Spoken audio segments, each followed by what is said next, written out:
Sortez de là, enfoiré. Amenez-vous. J'ai ma cracheuse qui attend.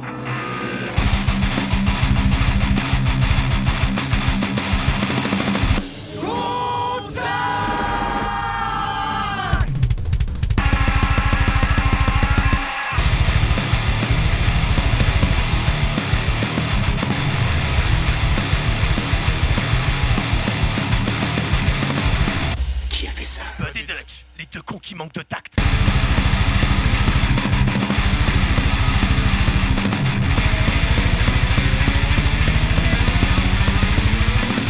Et bonsoir les branleurs et les branleuses et bienvenue pour ce nouvel épisode de Contact, le podcast des deux cons qui manquent de tact. Putain, ça fait plaisir de vous retrouver, ça fait plaisir de retrouver mon Seigneur Dutch. Comment il va le poteau ce soir? Ça va et toi ma gueule?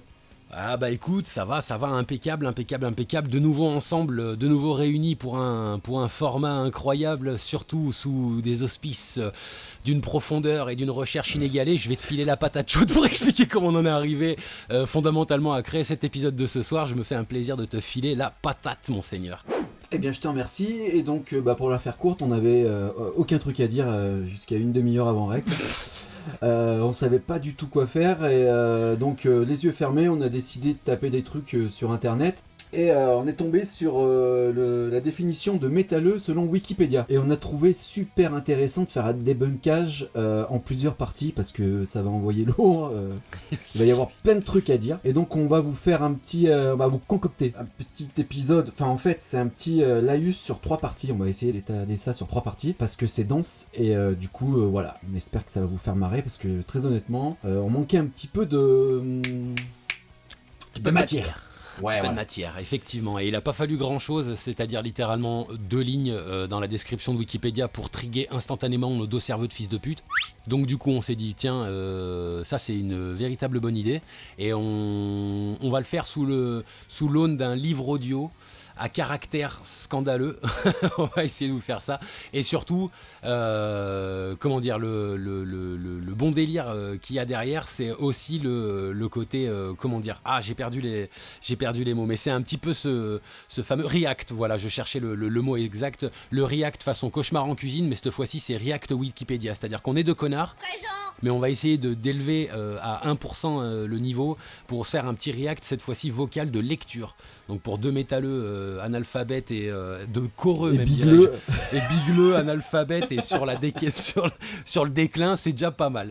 Ok, mais ça va être sanglant, Est-ce que tu veux attaquer, mon Seigneur Dutch, ou est-ce que tu as un petit truc à dire avant d'attaquer? Le coup de gueule habituel, c'est d'aller tous vous faire foutre et vous faire enculer respectivement dans vos vies normales.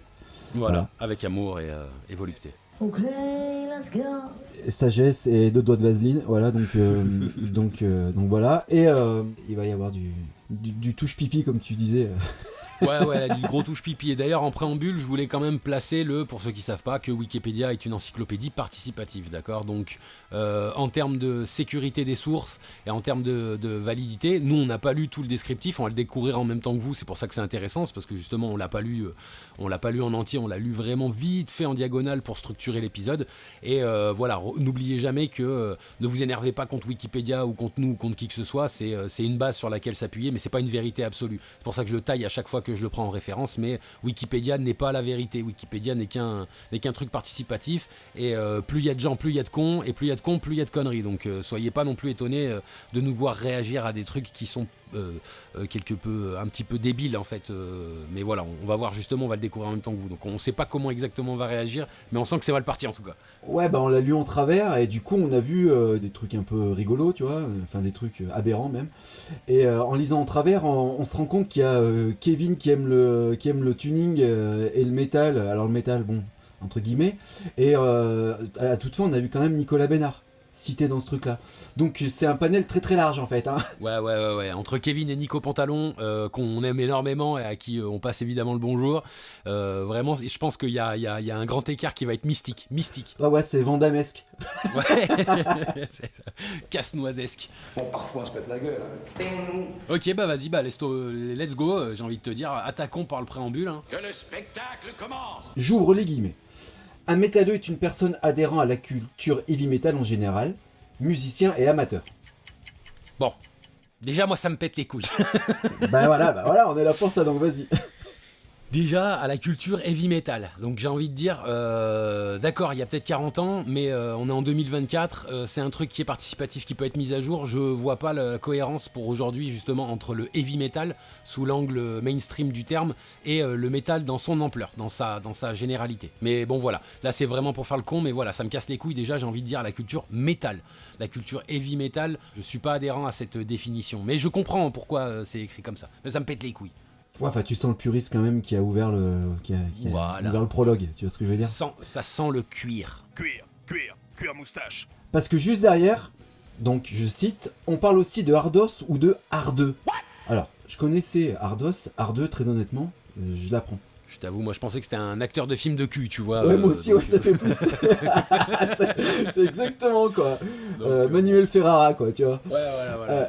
Donc, entre parenthèses, en référence au hard rock, thème qui désignait le métal dans son ensemble dans les années 1980. Bon. Voilà. D'où le fait que je comprends pourquoi ça a été collé à la culture heavy metal, mais que ça me pose un problème en soi, parce que ce n'est pas l'entièreté de la culture métal.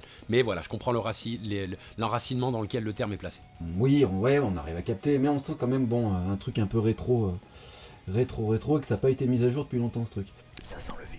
Termes anglophones metalhead et headbanger sont aussi parfois utilisés en français pour désigner les métalleux. Métalleux, ça fait un peu hey franchouillard, tu vois, alors que metalhead, ça sonne un petit peu déjà. Ça sonne un C'est petit anglais, peu... tu connais, hein, Ouais, la France a honte bien sur sûr. son langage, donc on anglicise tout pour que ça paraisse plus in, rooftop. Ouais, ouais, motherfucker. Ouais. La culture metal est une sous-culture underground.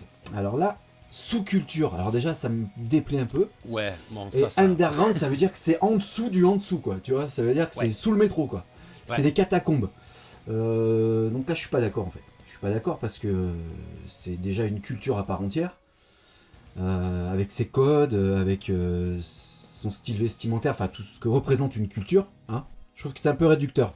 Ouais, si on part du comment le mec a amené déjà la définition à travers son prisme des années 80, tu comprends que oui, effectivement, dans les années 70, 80, 90, c'était une sous-culture à chier underground, tu vois. Je pense que, tu vois, c'était... Voilà. Mais bon, comme on disait, voilà, petite réactu, ça aurait pas fait de mal, quoi.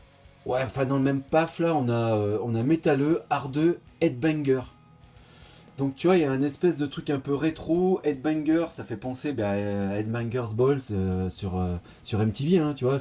Donc Ouais, ouais. tu vois, il y a une espèce de mélange un peu bizarre déjà. Bon, la vérité, personne ne détient la vérité, mais surtout celui qui a écrit ça. Bon. Donc, deuxième couplet, vas-y, Allez, c'est à toi. c'est parti, ouvrons les guillemets. De manière générale, les métalleux de tous les genres de métal portent des cheveux longs. Big up à toi, mon ref. Ah ouais, big up à toi, vraiment, vraiment c'est un plaisir de lire cette phrase, c'est un plaisir. Parce qu'on est deux gros chauves, en fait. Deux gros balls de time, deux grosses couilles, tu vois, on est une paire de testicules posés juste à côté, donc bon, ça déjà, poubelle, hein, on s'en bat les couilles. Je réouvre les guillemets. Ils revêtent souvent un t-shirt à l'effigie de l'un des groupes duquel ils sont fans. Oui, alors, même si ça me fait chier. Attends, je sais quoi sur moi? Non, c'est bon, j'ai pas ça. Mais ça aurait pu. J'ai quand même, on va dire, 50% de mes t-shirts sont des groupes sont des t-shirts de groupe. Je l'admets. Je suis un gars un peu comme ça, mais je les paye pas les t-shirts.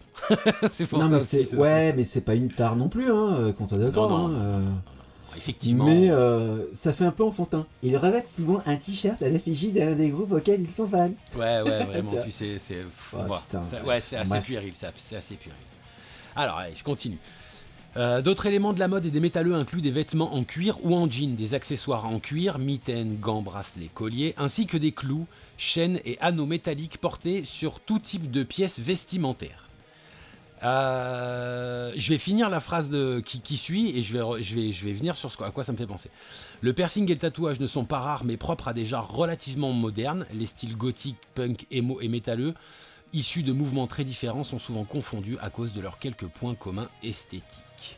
Bon, là s'ouvre une porte. Je vais te laisser déjà réagir toi et après je vais réagir moi sur ce que je viens de lire.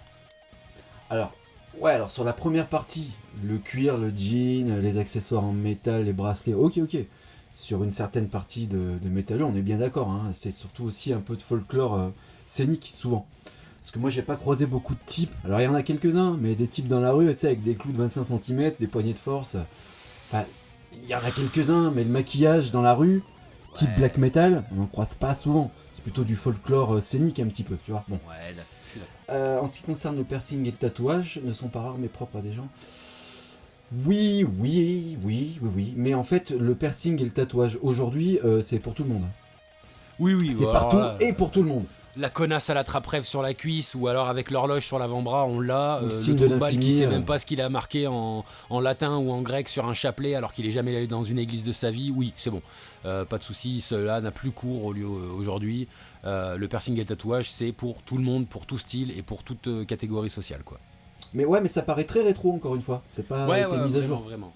Ouais. Vraiment rétro. Et c'est là où je voulais ouvrir une porte qui m'a été ouverte entre guillemets dans ma pensée par le dernier épisode de Lord Farquaad, Sylvain Bégaud dans Le Secret des Dieux, sur le retour au Philharmonique qu'il est parti faire sur l'exposition et non sur le colloque au Philharmonique de Paris, donc sur les métalleux avec Nicolas Pantalon. Et du coup il disait, tu vois, en fait sous ce prisme là, tout ce qui est corps, hardcore, machin et tout, étant une filiation du punk et pas directement du métal, en fait, on n'est pas concerné par cette culture-là, cette mouvance-là. Et c'est là qu'en fait, je sens le côté...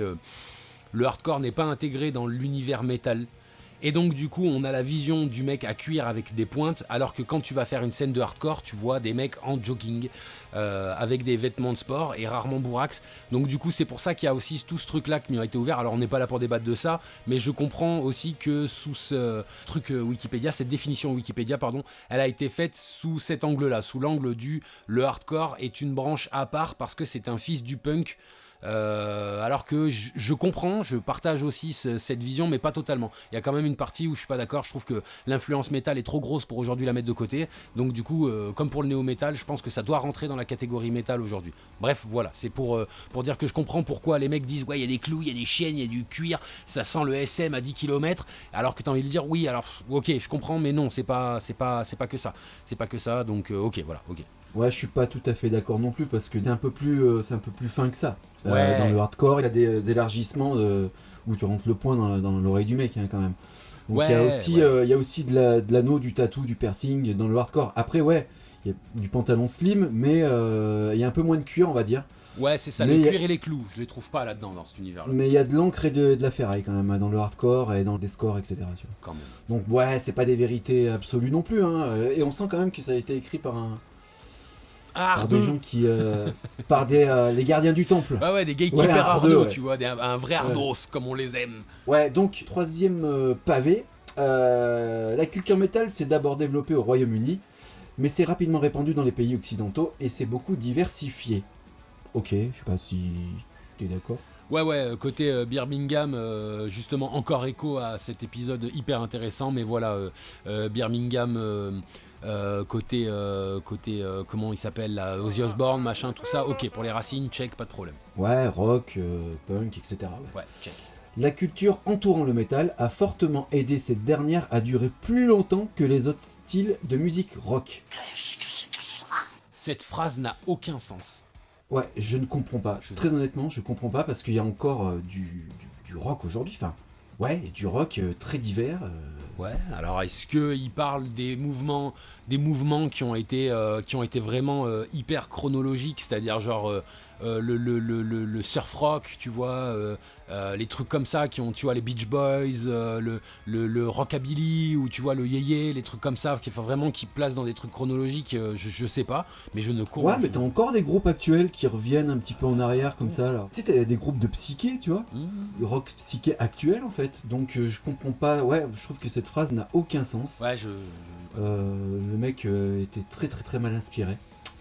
Je continue, bien que souvent associé à la jeunesse, alors ça aussi ça me fait marrer, le mouvement métalleux est présent dans toutes les tranches d'âge et la culture métal a touché de nombreux pays, y compris les plus stricts et conservateurs. Alors, bien souvent associé à la jeunesse. Ouais. Qu'est-ce qu'est la jeunesse? Qu'est-ce qu'est la vieillesse? Hein, Nelly Kitty?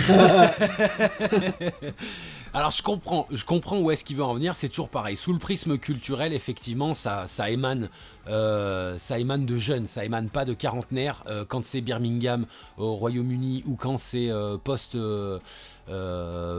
68 art, post Woodstock. C'est post Woodstock américain, parce que bon, c'est les deux bases où elles ont popé, où a vraiment popé la culture. Flower Power. Bah ouais, c'est la contre-culture Flower Power en fait. Hein. Espèce de hippie de merde. Et ben du coup, je comprends que ça soit effectivement associé à de la jeunesse. Et puis de toute façon, les mouvements musicaux sont régulièrement associés à la jeunesse parce qu'ils sont autant créateurs que consommateurs, donc ils sont décisionnaires d'une partie de la culture intégrante à leur chronologie aussi, à leur temps quoi. Donc je comprends. Ouais, après ce qui me dérange, c'est plus là où il place ça, c'est-à-dire qu'il le place au début de sa phrase. C'est-à-dire s'il avait tourné les choses autrement, le mouvement métalleux est présent dans toutes les tranches d'âge, mais souvent associé à la jeunesse, tu vois. C'est pas pareil en fait, hein. Ouais. C'est comme en psychologie, on dit déjà ce qui va bien et après on dit ce qui va mal, tu vois ce que je veux dire. D'abord la phalange et après on Donc y met bon, exactement. Ouais, tu rentres pas de coude avant d'y rentrer le petit doigt, quoi. Tu vois ce que je veux dire. Progressif Donc, les gars, oh. Ouais, voilà. Donc après, ouais, je suis d'accord sur la partie pays plus strict et conservateur. Ouais, sur le mouvement Muslim Core, ça c'est un truc qui... On fera peut-être un épisode d'ailleurs là-dessus. Donc là en fait, on a fini la définition globale de ce qu'est le métalleux selon Wikipédia. Donc c'est quoi toi ton ressenti déjà ? D'accord.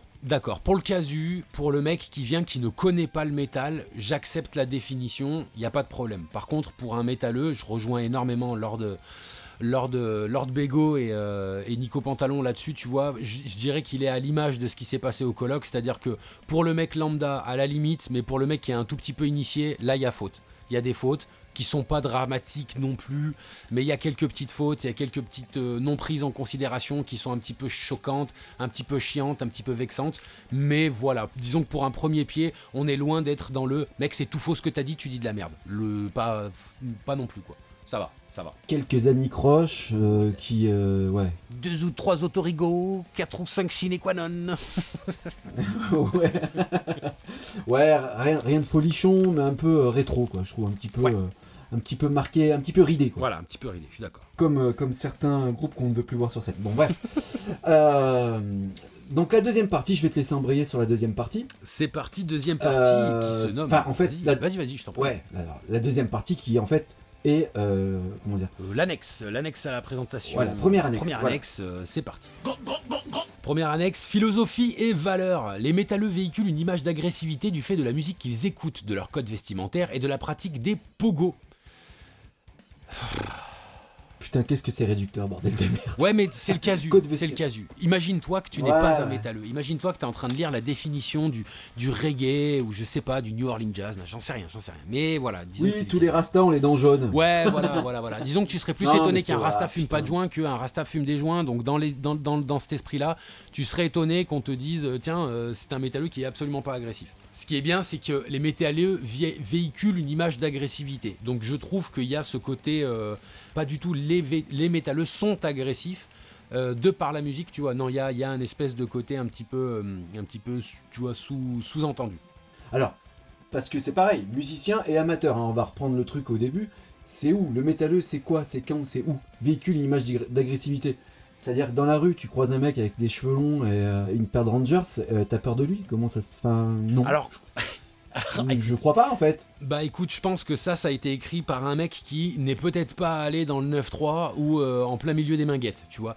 Ce qui est agressif aujourd'hui et ce qui fait peur, c'est pas nécessairement des mecs habillés comme nous, c'est plutôt des jeans, des survêts de Parce que basket. là-bas, Ouais, djellaba et survêt de basket, tu vois, c'est ces mecs-là qui font peur aux gens, mais on n'a pas le droit de le dire parce que dire ça, ça fait de nous des racistes. Alors que t'as envie de lui dire, écoute, j'en ai rien à foutre de la couleur du gonze, en fait, c'est plutôt sa manière de gérer sa vie qui me casse les couilles, d'accord ? ouais, et puis le Lacoste TN est porté aussi par des petits blancs. Hein. Exactement. Y a pas de Et problème. j'ai vu nous ce qu'on appelait des nai-nai, tu vois, donc à quel point pour te dire, tu vois, j'ai vu des nai-nai, frérot, c'est des asiatiques qui portent des Lacoste, ils te mettent un coup de pied dans la bouche, ils te retournent la tronche et les mecs ils font pas de bruit et t'inquiète qu'ils embrassent du pognon. Donc, on se calme des tout de ninjas. suite. On va se recentrer, sinon on va pas y arriver, on va partir en cours. C'est pour ce côté agressivité du truc. Moi je comprends, c'est toujours pareil. Sous le prisme, faut changer son prisme. Sous le prisme du mainstream, je suis d'accord, je comprends que effectivement face à quelqu'un de lambda, on véhicule une image beaucoup plus agressive de par la musique qu'on écoute. C'est toujours pareil, un mec il arrive avec David Bowie au feu rouge et un mec il arrive avec Kublai Khan au feu rouge, ça n'a pas le même impact, point barre, on ne peut pas y faire grand chose.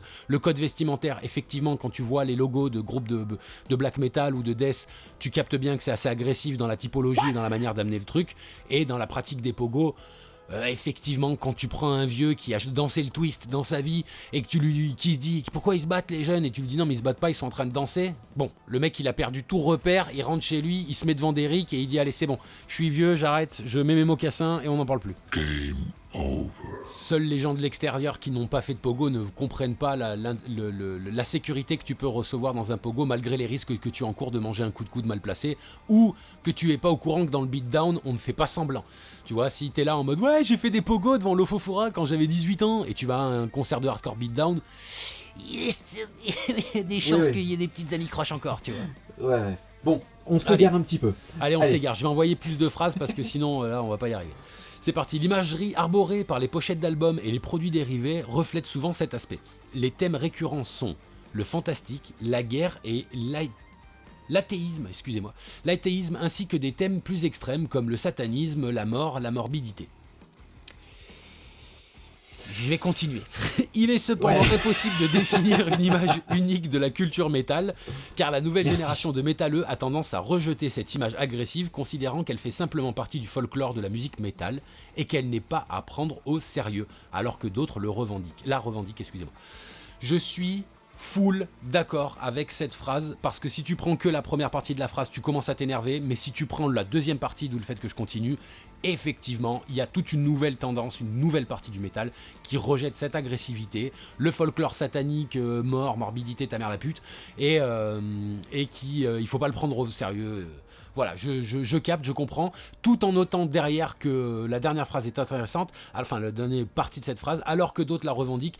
Effectivement, ne pas dénigrer le NSBM, le black metal satanique réaliste, c'est-à-dire les mecs ils ont 3 écoutes mais ils ont plus de meurtres à leur actif que d'écoutes, tu vois. Donc voilà, effectivement, cette phrase elle est juste, elle est tempérée, elle est propre. Oui, et tapétisation oblige en fait. Hein. C'est ça. Tendance à rejeter cette image agressive. Tu sais, limite bientôt ça va se lécher les couilles dans le pit, quoi, tu vois. Lèche-moi les couilles. Ouais, ça va être ça va se faire des câlins, tu sais, c'est des hug, comment on dit, les hugs là, Wall of Hug. Ouais, Wall of Hug. Wall of Hug, il y a que des mecs qui s'appellent Hug, qui font un mur comme ça, tu sais, salut, je m'appelle Hug, moi aussi, ça y est. Allez, viens, je te tire sur le tire-bouchon. Ouais, putain. Bon, bref. Allez, mais vas-y, oui, je te laisse. Elle est plutôt juste, même si elle est un peu réductrice, parce qu'on pourrait parler aussi d'autres, des sujets introspectifs. Bien sûr, contemplatif du prog, hyper métaphysique d'autres styles, les sujets qui sont à thématique spécifique, comme les groupes autour de Dune, Angra qu'on avait présenté dans un des agoras de DLSDD, donc qui sont des aventuriers qui racontent leurs aventures, le pagan qui va raconter le pirate, ou alors les folklore, enfin voilà, bref. Ouais, ou qui se revendiquent profond, genre post-hardcore, tout ce qui est post, aussi. Voilà, tu vois.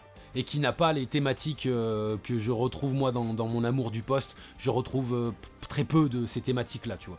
Bah en tout cas c'est revendiqué comme ça. Bon, ouais, après, bien sûr. Mais les certitudes, elles sont faites pour être détruites, hein, tu vois ce que je veux dire. Exactement. Je te laisse la suite. Vas-y. Ouais, le public métal est majoritairement masculin. Pareil, je continue. Cependant, de plus en plus de femmes rejoignent le mouvement métal et deviennent leaders de groupes de musique. À titre d'exemple, le metal Female Voice Fest, qui rassemble des groupes dont le chanteur est une femme, se tient annuellement en Belgique depuis 2003. Bon, pas grand chose à dire là-dessus. Pareil, je suis d'accord, je suis d'accord parce qu'en fait c'est pareil, tu prends la phrase, oui effectivement c'est majoritairement masculin, cependant, et effectivement là c'est en train de complètement changer, je trouve ça bien. Je dirais que je suis emmerdé par le fait que ça soit ostentatoire et que ça soit mis au forceps là, tu vois. C'est ça qui m'emmerde un peu. C'est-à-dire que mais je suis c'est pas bien. sûr qu'il y ait plus de femmes dans le métal, mais elles sont plus exposées. Pour faire... Voilà. Ouais, c'est un trompe-l'œil. Pour moi, ça fait un peu effet trompe-l'œil. Aujourd'hui, on veut les mettre plus en avant pour dire bah tiens, il y en a plus, mais au final, je suis pas sûr que. Non, c'est pas tiens, il y en a plus, c'est tiens, ça vend mieux. Ça vend mieux. Peut-être. Mais grosso merdo, voilà, le pavé est plutôt juste, on va dire. Oui, on est d'accord. Tu veux faire le prochain ? Vas-y, c'est à toi. Allez, c'est parti. Le mouvement métal n'a pas d'allégeance politique particulière. Cependant, il existe des métalleux et des groupes de métal exprimant des idées politiques d'extrême droite, Eh ben voyons. comme par exemple des groupes de national-socialiste black metal, NSBM, d'extrême gauche, La République, c'est moi! libertarianistes et bien d'autres. De plus, la majorité des métalleux sont critiques envers les religions organisées et ont peu de respect pour celles-ci. Cependant, les critiques envers cette phase de la musique métal sont bien souvent disproportionnées, les groupes racistes, nazis ou satanistes restant minoritaires. Bah écoute, tu sais quoi, j'ai rien à redire. Je pourrais débattre dessus, on va essayer de gagner du temps, c'est très juste. J'aurais été profondément peiné qui mettent que de l'extrême droite ou de l'extrême gauche en avant. C'est équilibré, il y a des groupes qui se défendent, il y a du NSBM, il y a du Poésie Zéro en extrême gauche. Nous on a beau leur chier dessus, ils ont le droit d'exister et ils se doivent d'exister, ça c'est hyper important. Moi je suis complètement opérationnel, j'ai pas de problème, je suis pour la liberté d'expression totale et pure, donc du coup vraiment j'ai pas de soucis et j'apprécie énormément cette dernière phrase qui dit que les groupes racistes, nazis et satanistes restent une minorité. Je suis très content que ça soit formulé comme ça. Ouais, ils auraient aussi pu mettre que les groupes nazis, satanistes ou antifascistes restent minoritaires. Ça aurait complété le truc aussi un petit peu. C'est sûr. Voilà, c'est sûr qu'ils... Enfin, tu vois, il manque un mot pour moi. Ils ont bien insisté sur le côté raciste, nazi, sataniste. Tu vois, les méchants vilains. J'aurais bien aimé aussi que antifasciste aussi. Parce que, étant donné que c'est apolitique, si on prend le début de la phrase, c'est pas religieux ni politique. Bah voilà, raciste, nazi, sataniste et ou antifasciste sont minoritaires. Ouais, ça aurait pu être ça, ça aurait pu être induit et je pense que c'est par principe de non prise de parti, mais ça aurait pu effectivement être là-dedans puisque du coup nous on aime bien mettre des crottes de nez de partout, que ça soit à droite et à gauche, et donc du coup là ça aurait pu être une petite crotte de nez sympa, tu vois, effectivement on met bien le doigt sur le côté droitard du métal en sachant qu'il y a un côté gauchias aussi, tu vois, le droitardé et la gauchias, là j'ai entendu ces deux termes, donc du coup voilà, mais bon c'est relativement juste, c'est pas non plus un piège. Oui, je suis d'accord. Je suis d'accord, liberté d'expression, je suis d'accord avec toi, tout le monde a le droit d'exister, tout le monde ne fait pas de la bonne musique, ceci dit, et là, Poésie Zéro, c'est à toi que je m'adresse. Mais si tu veux, en fait, si tu te mets à la place, si tu retournes le prisme de l'Ofofora au Hellfest, et que tu prends des gens de droite qui disent cassez-vous les gauchistes et tout machin, tu finis pas ton set. Donc c'est pour ça en fait que ça me dérange un petit peu qu'ils aient pas marqué aussi le pendant de gauche, tu vois. Ils vont pas ça reste bien neutre en fait. Voilà. Et Wikipédia n'est pas sous accointance politique, c'est-à-dire qu'il est de gauche, tu vois ce que je veux dire. Donc bon, ça va, donc c'est on ça connaît la woke, la dérange. cancel culture, on la connaît, elles sont justement. C'est pour ça que c'est tripé de le faire sous Wikipédia, parce qu'on connaît les accointances idéologiques et politiques qui sont accrochées à Wiki, ça va. Voilà, et moi c'est pour ça que je le relève aussi, parce que c'est le genre de truc qui me casse un peu les couilles, tu vois. Bon allez, on envoie la suite. Allez, souvent les valeurs sont divisées selon les sous-genres du métal. En effet, le thrash metal utilise souvent les thèmes de la violence et des problèmes sociétaux et politiques, tandis que le power metal traite principalement d'épopées ou de fantastique. Il y aurait à redire quand même, power metal, Pantera, parce que je classe on va dire Pantera dans le power metal, épopée et fantastique. Ouais. Alors ça me fait un peu rigoler. Moi, je pense que Power, typiquement, il parle de Dragon Force, tu vois. Ce qu'on appelait le Power Metal, ou voire même le Power Trio fut un temps, enfin, ça a changé maintenant. Et effectivement, le Power Metal, c'est devenu, tout ce qui est un peu Dragon Force, les conneries comme ça, un peu le son Super NES, voilà, tu vois. Non mais Dragon Force, c'est du progressif, branlette, shreddage. Ouais, Power. Maintenant, on a dit, tiens, Power, quoi. Donc, je comprends. Effectivement, c'est pas notre définition, mais je comprends pourquoi aussi ils mettent ça sous le Power Metal. Bref, soit. De son côté, le black metal aborde des sujets traitant de satanisme, de paganisme et d'antichrétienté, tandis que le death metal traite de violence et de mort. Donc, jusqu'à là. Ouais. Enfin, le folk metal se réfère souvent à l'histoire des vikings, au paganisme, à la mythologie nordique et à d'autres éléments traditionnels de différentes cultures. Check, bon. Zéro problème. Ouais, avec check. Zéro problème avec ça. Et écoute, j'embraye direct sur la dernière partie de philosophie et valeurs, avant de se faire une petite pause musicale. J'ouvre les guillemets. Bien que les métalleux soient souvent stéréotypés comme étant peu intelligents par des films comme Wayne's World ou par des séries comme Beavis and Butthead, par exemple, certains métalleux sont considérés comme étant des intellectuels de par leur façon différente de voir le monde. De plus, de nombreux métalleux sont attirés par des sujets comme la philosophie, l'histoire, la littérature et l'ésotérisme.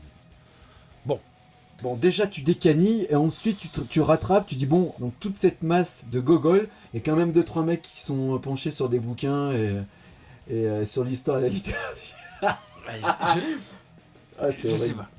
C'est horrible, la présentation, elle est horrible. Hey, C'est horrible. pareil, je pense que je suis trop ouvert d'esprit. Je comprends où est-ce qu'il veut en venir, mais ça me. Mais arrête de trouver des putains Eh, de... j'y peux rien, ça se contrôle Eh pas. bah. Tu vois, ça veut pas dire que pour autant j'y vois pas un petit. Comment tu peux commencer ta machin, bien que les métalleux soient souvent stéréotypés comme étant peu intelligents par des films comme Wayne's Bon, il y a souvent.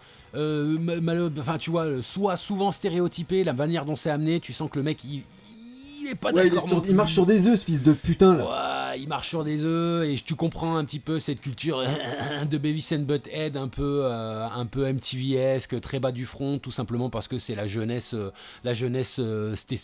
testostéronée, pardon, américano, on va dire anglophone. Je capte. Après. Le pendant me vexe tout autant que cette truc de bêtises, tout simplement parce que voilà, de plus de nombreux métalleux sont attirés par les sujets de la philosophie, machin et tout ça, différent de voir le monde. Enfin, mec, ça veut dire quoi? Ça veut dire que les mecs du hardcore sont des débiles et que les mecs du prog de Dream Theater sont intelligents parce que la musique est intelligente. Tu vois, Bah, ça veut... ce que je te disais au départ, dans toute cette masse de demeurés, t'as quand même 2-3 pélos avec un QI positif, on va dire. Ouais. Qui se sont penchés sur des bouquins. Enfin, c'est vraiment pour le coup assez péjoratif, hein, comme. Ouais, la manière dont c'est amené, c'est péjoratif. C'est très sketchy. Et bah écoute, ma foi, j'ai envie de te dire, pourquoi ne pas se faire une petite pause musicale, mon ami? Allez, vas-y. Allez, c'est parti. Et bah cette semaine, on va vous faire écouter un petit peu du son de groupe mort. Hein, on va déterrer, mais bon, même si ils sont pas complètement morts, ils ont fait le phénix. On va écouter The End of Bravery, sur l'album de Raiders of Evil Eyes. Et putain, j'ai du mal avec General Lee. Excusez-moi, bougez pas. Il a beaucoup trop lu. Ouais, c'est surtout des salifs de merde. Donc du coup, je disais General Lee avec le morceau The End of Bravery sur l'album Raiders of the Evil Eye. Et on revient tout de suite dans le branleur et branleur, c'est parti. Fall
Et de retour les branleurs, c'est reparti, c'était le morceau The End of Braveheart General Lee, tiré de l'album Riders of Evil Eye.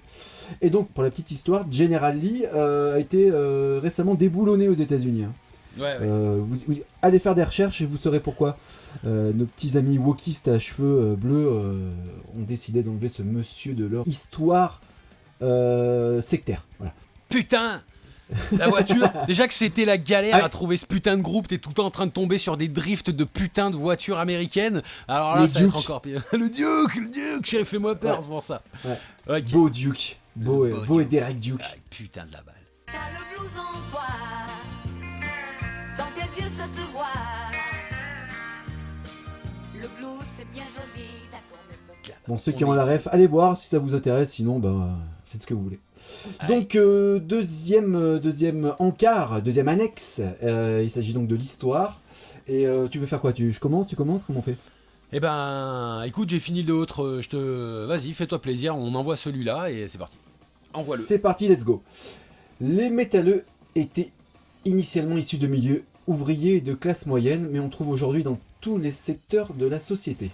Oui, La alors, musique... je Vas-y, vais je te juste faire laisse. une petite annexe, j'essaie de m'éduquer en ce moment, effectivement, Nicolas Bénard, donc Nico Pantalon là, et il est moyen d'accord en fait là-dessus sur le milieu ouvrier, voire même putain un peu de basse bourgeoisie, tu vois.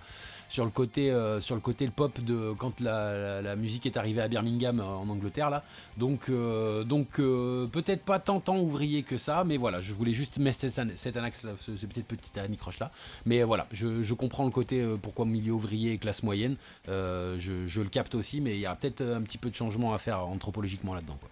Ouais, bah là c'est grossier hein, quand même. Nom de Dieu, de putain de bordel de merde, de saloperie, de connard, d'enculé de ta mère. Je pense que l'ouvrier, tu vois, à l'époque, il voulait juste nourrir sa famille et pas aller faire de la guitare. Oui, ils s'en battaient les couilles. Tu sais, il avait les narines pleines de grisou, là, ou je sais pas quoi, là. Ouais, plein de charbon là. Ouais, voilà, il prenait des gros coups de grisou dans sa grand-mère, et voilà. Donc, pour suivre, la musique heavy metal commença à se développer à la fin des années 1960 au Royaume-Uni et aux États-Unis en s'inspirant de groupes de hard rock et en combinant le blues et le rock pour développer ce qui est maintenant appelé le heavy metal traditionnel. Bon, comme on dit, hein, si le blues avait enculé le rock, ça aurait pas fait le heavy metal. Ouais. Il l'a bien pris par la touche, quoi, tu vois. Ouais, c'est bon, ça va. Il lui est passé dessus, version soirée Viagra. Donc bon, je suis d'accord. En tout cas, sur l'anthropologie musicale qui a donné le hard rock et plus tard pour le metal, oui, ça me va très bien. Oui, pour du Wikipédia, c'est pas mal. C'est très bien. Alors, Black Sabbath Black Sabbath est considéré par beaucoup comme le premier groupe de heavy metal. Il sort son premier album, Black Sabbath, en 1970. D'accord. Ok, check. Ok, check. Des groupes comme Led Zeppelin et Deep Purple ont joué un rôle important dans le développement du genre et sont parfois considérés comme étant du heavy metal pour certains. Discutable, mon cher Denis. Écoute, ça me fait mal au ventre. Tu vois, ça me... Ouais, c'est du hard rock. Ouais, voilà, ça me fait un peu mal au ventre. J'ai la chasse. Mais on va dire ok, sous ce prisme-là. C'est du roquefort, quoi. Ouais, c'est du roquefort. Ça pue un peu. Mais pareil, pour le casu, pour celui qui fait « Ah, c'est quoi métalleux ?» Led Zeppelin, Ouais. Deep Purple. Bon, vas-y, Ouais. va c'est apprendre l'histoire, en fait. C'est du heavy metal, Deep Purple, non? Oui, papy. Oui, pas de souci. Ouais, enfin, bref, cependant, c'est surtout au milieu des années 1970 que le métal devint populaire. La culture métal s'est donc développée au cours des décennies 70-80. Par la suite, tout comme la musique métal qui se diversifie en plusieurs sous-genres, la culture métal se diversifie et s'étend au niveau mondial. Cependant, c'est dans les pays développés, comme ceux de l'Europe de l'Ouest, que l'on retrouve les plus grandes concentrations de métalleux. Et bon, Oui. pour effleurer l'iceberg que représente la culture métal sous l'angle historique, qui est très compliqué, je trouve ça correct, je trouve ça bien, je trouve que c'est une très bonne manière de dépoussiérer l'histoire du métal et de te donner envie d'aller te plonger un petit peu parce que c'est un peu large, c'est un peu évasif, tu vois, ouais, Europe de l'Ouest, non, Angleterre, Allemagne, point barre. Scandinavie, Donc, un petit peu ouais, aussi, voilà, tu quand vois, même. même Après, après, parce la qu'ils parlent d'après, Scandinavie, voilà. Mais c'est ce qu'ils disent que ça se diversifie, Europe de l'Ouest, mais Scandinavie quand même un petit peu aussi, Ouais. les copains, tu vois. C'est ça. Disons que le côté culture métal s'est développé de 70-80, ok, pas de problème, ça, j'ai aucun souci avec ça. Après, voilà, où est-ce que ça s'est placé, comment ça s'est placé, et qu'est-ce qui a mis en avant cette culture. J'ai 2-3 petits, tu vois, j'ai du mal à ce qu'on cite pas Woodstock, qui est aussi quand même un truc c'est ça, qui a les donné du États-Unis. métal. Enfin, tu vois, ouais, voilà, j'ai un peu de mal, mais bon, il y a une autre partie, donc je pense qu'elle vient de là-dedans, parce que je vois qu'il y a un petit peu des trucs, donc bon, ouais, on va lui laisser le bénéfice du doute. Ouais, je pense que s'il écoute ça, Nicolas Falzar, là, il va être content, quoi, dessus. Oh bah lui, il va devenir fou, il lui a passé sa vie à bosser sur l'histoire du métal, 4 lignes comme ça pour te raconter l'histoire du métal, là il le perd son Falzar là. Là le Falzar il a pris feu il y a un petit moment en lui disant si tu nous entends Nicolas Pantalon on t'adore hein, mais désolé pour tout ce qu'on va écorcher, ne serait-ce qu'à notre manière de lire et les approximations culturelles et historiques qu'il peut y avoir, on est désolé, c'est pas nous. Mais double ceinture là. Ah ouais, mais double ceinture, bretelle, tout. Donc je te laisse embrayer sur la dernière partie. Et ben Vas-y. c'est parti, dernière partie de l'historicité, j'ouvre les guillemets, à la fin des années 1980 et au début des années 1990, le death metal et le black metal naît au début des années 80 du thrash metal. Mais qu'est-ce que c'est que ça? Comment j'ai lu ça moi comme une merde? Ouais, c'est mal formulé hein, pour. Ouais, c'est moi qui, voilà, bref, on va recommencer. À la fin des années 1980 et au début des années 90, le death metal et le black metal, né au début des années 1980 du thrash metal, commencent à dominer la scène de la musique metal. Cette phrase est vraiment mal faite. Cela a eu pour effet de diviser les métalleux selon la musique dont ils sont fans et selon le système de valeurs qui est associé à chacun des genres. D'un autre côté, beaucoup de métalleux sont fans de plus d'un sous-genre de métal. Alors, la phrase est absolument pathétique, elle est vraiment mal formée et mal formulée, pardon. Mais je suis d'accord sur le côté, il y a eu une division, effectivement, entre une partie du métal, un schisme qui s'est créé dans les années 90 et qui s'est encore plus aggravé dans les années 2000 après la naissance du néo-métal et son adoubement passé 2010. Je conçois. La forme est à chier, le fond est très bon et très mal amené et surtout c'est une pierre angulaire du métal, donc il aurait dû faire peut-être plus de phrases là-dessus pour expliquer à quel point le métal se divise en sous-genres qui se crachent dessus et ont du mal à se respecter, même si ça a tendance à évoluer un petit peu. Ouais. Alors, death metal, black metal de fin des années 80, début des années 90, j'ai sous les yeux Morbid Angel, année active 83. Ouais. Voilà. Le black, je suis un peu moins informé là-dessus, mais il y aura peut-être des fact-checkers qui nous diront que c'est le cas aussi. Hein. Je crois que le black metal, c'est un vieux style hein, quand même. Hein. Ouais. Qui soit né du trash. Écoute, je suis dubitatif sur ce truc-là. Je pense que ça s'est un peu radicalisé en fait. La musique métal s'est radicalisée au fil des ans. Elle est devenue de plus en plus violente et extrême. Mais pas sûr que ce soit fait dans les années 90 où pour moi, dans les années 90, elle a eu tendance à se calmer un petit peu. Ouais, d'où la naissance du néo-métal que je donnais par rapport à ce schisme. C'était les brutaux, entre guillemets, des années 80 ouais. qui étaient pas contents que ça soit des petits tapettes avec des Falzar baggy et des Adidas 3 bandes qui reprennent le flambeau. Ça leur cassait les couilles, tu vois. Et nous sommes tous les deux fils de cette génération, donc ne vous inquiétez pas, il n'y a pas de souci. Hein. Donc, ouais, je capte. Par contre, peut-être que Nicolas Bénard, il sera plus enclin à nous dire, ouais, effectivement, le trash... que le death et le metal, enfin le death et le black soient nés du trash, pourquoi pas. Peut-être qu'il y a un petit peu plus de trucs dedans. Je trouve que je pense, c'est avec mes petites connaissances, que le metal est monté crescendo en termes de violence et de provocation aussi musicale, de vitesse, etc. Tu sais, avec le niveau des mecs qui a augmenté, etc. Je pense que ça s'est fait aussi par rapport à ça. Tu vois, donc après, voilà, encore une fois, je suis pas un historien du métal, mais il me semble quand même que les années 90, ça n'a pas été l'avènement du death et du black. Voilà, enfin, il y a eu une chute des tempos. Alors après, c'est pareil, hein. C'est la vitrine, on parle de la vitrine. Ouais, c'est ça. Tout ce qui était dans l'underground, ça turbinait, hein.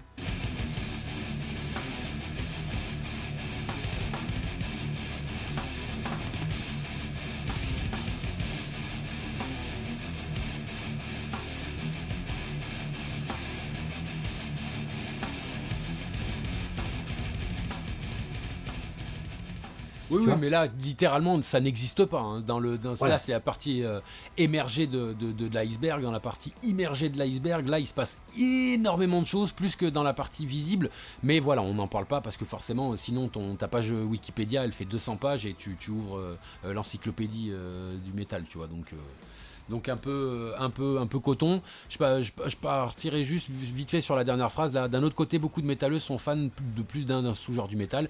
Alors effectivement, je connais pas beaucoup de gens qui sont fans que d'une seule et unique branche du métal. Il y en a c'est assez quelques-uns rare. quand même. Hein. Il y a quelques-uns, bien sûr, c'est même la règle, c'est l'exception qui confirme la règle. Mais je veux dire, en temps normal, c'est vrai que souvent les métalleux, ils ont on va dire un prisme principal dans lequel des sous-divisions se placent, sous-divisions avec lesquelles ils accrochent. Et comme on disait la dernière fois, le métal, ça s'apprivoise. Donc c'est vrai que tu vas demander à un métalleux à 20 ans, il va dire ça, à 30 encore différent. Donc bon, effectivement, j'ai rarement vu un mec qui n'écoute que du trash, que du ça. Ouais, mais pour avoir discuté avec des mecs qui font du death par exemple, tu vois, qui écoutent du death, ils disent ouais, ben moi j'aime bien le death, mais le death progressif, le death atmosphérique, le death machin, le death truc. Mais ça sort pas des cloisons du death en fait. Le black machin, le black truc, le machin truc. Et le hardcore pareil, hein, c'est très très fermé dans le hardcore. Hein. Oui, c'est vrai que... Il y a beaucoup de gatekeepers hein, aussi là-dedans, donc ça marche évidemment pour la masse populace, tu vois, et ça rejoint un petit peu aussi, tu sais, à l'épisode précédent, où on parle justement de génération, tu sais. Il y en a, ils se donnent pas le droit d'aller voir ailleurs parce qu'ils se sentent pas crédibles, ou ils veulent pas par idéologie y aller parce que c'est des trucs de jeunes, etc., des trucs de vieux, et ils défendent que leur propre style. C'est ni noir ni blanc. Je pense qu'il y a des gens qui sont très fermés, il y a des gens qui sont super open, et en gros c'est la majorité. Donc c'est vrai que beaucoup de métalleux sont fans de plus d'un sous-genre de métal. Oui. Mais et il reste des gatekeepers, effectivement, non mais vraiment, il reste des gatekeepers, tu as raison, qui, comme je disais par rapport à un prisme, c'est vrai, tu peux sous-diviser le trash ou le death ou le black en plein de sous-catégories, mais il reste dans cette catégorie-là, t'as raison, je devrais un petit peu équilibrer mes propos en disant qu'effectivement ça me rappelle cette génération néo-metal où les mecs n'écoutaient que ça, et Fear Fact c'était déjà trop, tu vois, donc Slipknot c'était la limite, donc ouais, je me souviens de... J'ai un petit peu des remembrances qui reviennent comme ça de mecs qui n'écoutaient que des sous-divisions d'un seul style particulier, mais voilà, on restait quand même dans une dominante. Mais voilà, je trouve en tout cas pour les nouvelles générations qui arrivent, qui se limitent très peu à un seul style, ils en consomment un particulièrement qu'ils aiment, mais ils sont assez plus ouverts que ceux des années 70-80 à d'autres styles, tu vois. Ouais, plus de moyens de communiquer avec les styles aussi, enfin tu sais, de par une nouvelle technologie, tout ça, donc... Ouais. Après, je te dis, il y a des mecs super fermés, notamment dans les musiques extrêmes. C'est mon extrême, ressenti. Plus c'est élitiste. Ça, c'est normal. J'ai jamais vu autant de mecs fermés que dans le prog. Tu vois, c'est les mecs les plus fermés que j'ai trouvé de ma vie en termes de parcours musical, et ça va, j'ai quand même un peu du background. Dans le prog, les mecs sont fermés comme l'enfer. C'est vrai, et en plus, souvent pour des mauvaises raisons, parce qu'ils se croient meilleurs en fait. Dans le prog, c'est Boularland quand même, c'est vrai. Ouais, c'est Boularland, et après, tu vois, par exemple, pour donner le pendant du hardcore, puisqu'on est deux choreux, c'est PD-Land. Tu vois, c'est non, fais pas ça, c'est trop PD. Ouais, enfin. Oui, c'est vrai, t'as raison. Ah, vraiment, non. Et 0101, je mettrais bien un 8. Ah non, c'est trop PD. Va te faire enculer. C'est bon. Ouais, c'est vrai. Mais le prog, et genre Dream Theater et tout, les gens qui écoutent Dream Theater, ils ont une espèce d'estrade de 6,50 m où ils te regardent, de haut. Comme ça, petite merde de hardcore. Ah ouais, ils sont la sous-division élitiste du whisky jazz, tu vois, whisky jazz Gibson 1950 à 15 000 balles, tu vois, ils sont cette branche-là du tout à fait avec la pipe, tu sais. Donc voilà. Voilà, après c'est un stéréotype aussi, hein. On n'est pas débiles, hein. Évidemment, il y a des progueux qui sont... voilà, mais voilà, les stéréotypes ne naissent pas de rien, hein. Ça n'arrive pas comme ça ex nihilo d'un coup, donc non. Voilà, puis bon, tu sais, ils jouent sur des guitares avec des envolées d'oiseaux sur le manche, donc bon, c'est des petites tarleuses. Je suis gay. PRS de PD. Ah, on vous aime tous. On vous aime tous, mais on vous aime tous en même temps. Exactement. C'est de l'enculage amoureux. Exactement, on partage, c'est du partage, c'est de l'amour, c'est que du love dans le prisme du métal, sur lequel d'ailleurs on va vous dire d'aller vous faire enculer parce qu'il va être l'heure de vous quitter, les branleurs et les branleuses. On reviendra donc la semaine prochaine avec les nouvelles parties.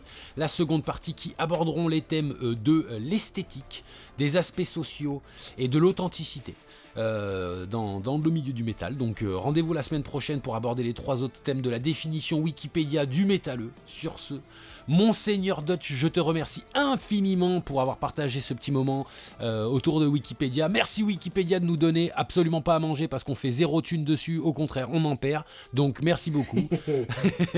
Et rendez-vous, j'ai envie de dire rendez-vous la semaine prochaine, Monseigneur Dutch. Ça, c'est du spectacle.